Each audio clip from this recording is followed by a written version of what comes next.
Breaking news, Japanese motorcycle prices are falling fast as dealers struggle with massive unsold inventory heading into 2026. Right now, Japanese motorcycle prices are heading toward a correction that few people expected and even fewer are prepared for.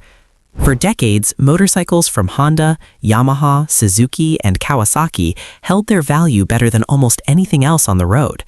Dealers ordered confidently, buyers paid premium prices, and resale values stayed strong. But as we move closer to 2026, something has changed. Showrooms are filling up. Storage lots are overflowing. Models that once sold in weeks are now sitting for months.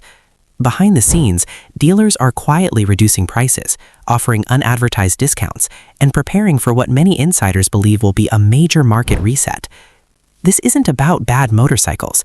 Every bike in this video is well-engineered and highly capable.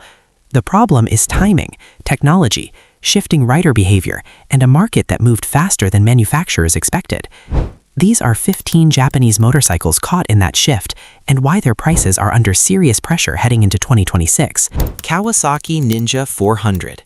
The Kawasaki Ninja 400 has long been one of the most popular entry-level sport bikes in the world. Lightweight, forgiving, and fast enough to stay exciting, it built a reputation as the perfect first sport motorcycle.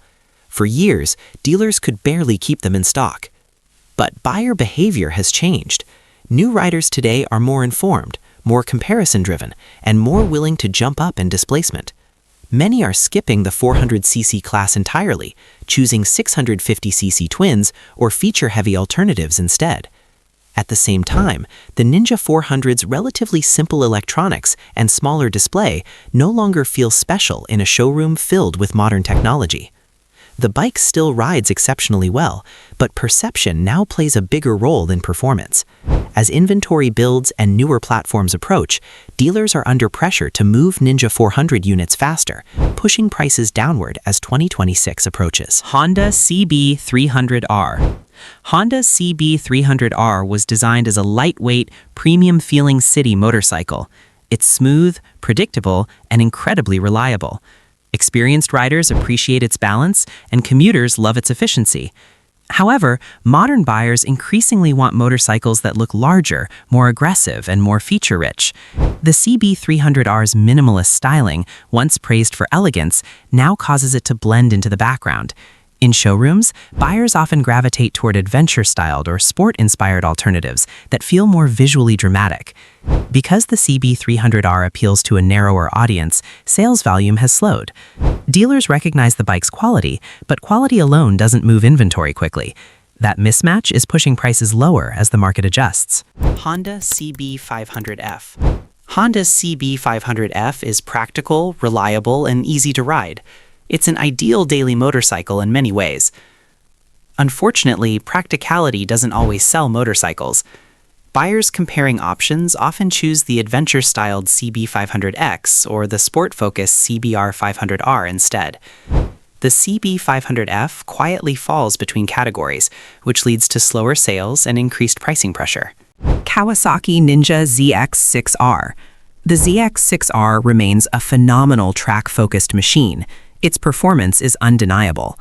However, the 600cc Supersport category is shrinking rapidly due to insurance costs, emissions rules, and changing rider priorities. Many riders skip the category entirely. Even exceptional machines struggle when the market around them contracts. Dealers are increasingly motivated to move remaining units quickly.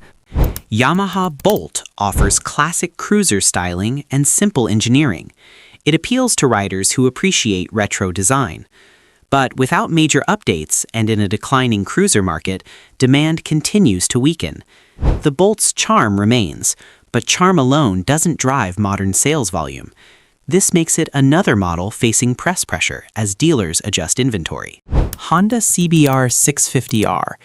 The Honda CBR 650R sits in a difficult position as 2026 approaches. It looks like a full sport bike, sounds exciting, and carries Honda's reputation for reliability. But buyers today compare value more aggressively than ever. Many riders either choose lighter, cheaper sport bikes or move directly to leader-class machines. The CBR 650R feels stuck in between. Its price has climbed steadily, while competition offers more aggressive electronics and newer platforms. Dealers report that buyers admire the bike, but hesitate at the final decision. As inventory stays longer on showroom floors, pressure builds. That pressure is already translating into quieter discounts and stronger negotiation room, signaling downward price movement heading into 2026. Honda NC750X. The Honda NC750X was designed for practicality, not excitement. It's efficient, comfortable, and incredibly reliable. For commuting riders, it makes perfect sense. But the market has shifted toward motorcycles that feel adventurous, powerful, and visually bold. In comparison, the NC750X feels conservative. Many buyers now expect larger screens, advanced rider modes, and stronger performance figures. When shoppers compare alternatives in the same price range, the NC750X often feels underwhelming. That hesitation slows sales. Dealers are increasingly forced to adjust pricing to keep the bike moving, especially as newer adventure-style competitors attract more attention. Yamaha XSR 700. The XSR 700 blends retro styling with modern performance. It appeals to riders who value character and design.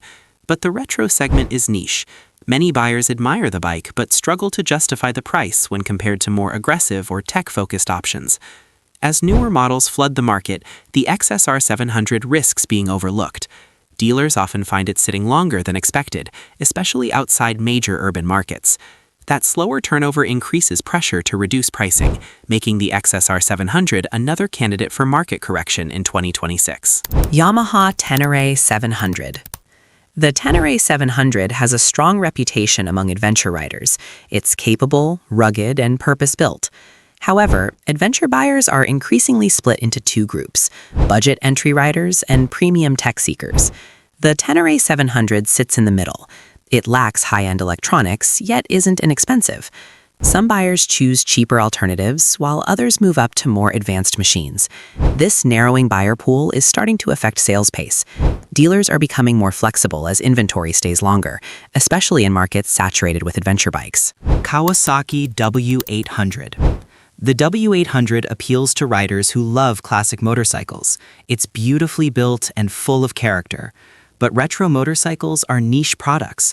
Younger buyers rarely prioritize classic styling over performance and technology. The W800's price and limited audience make it slow to sell. Dealers often keep them in stock longer than planned.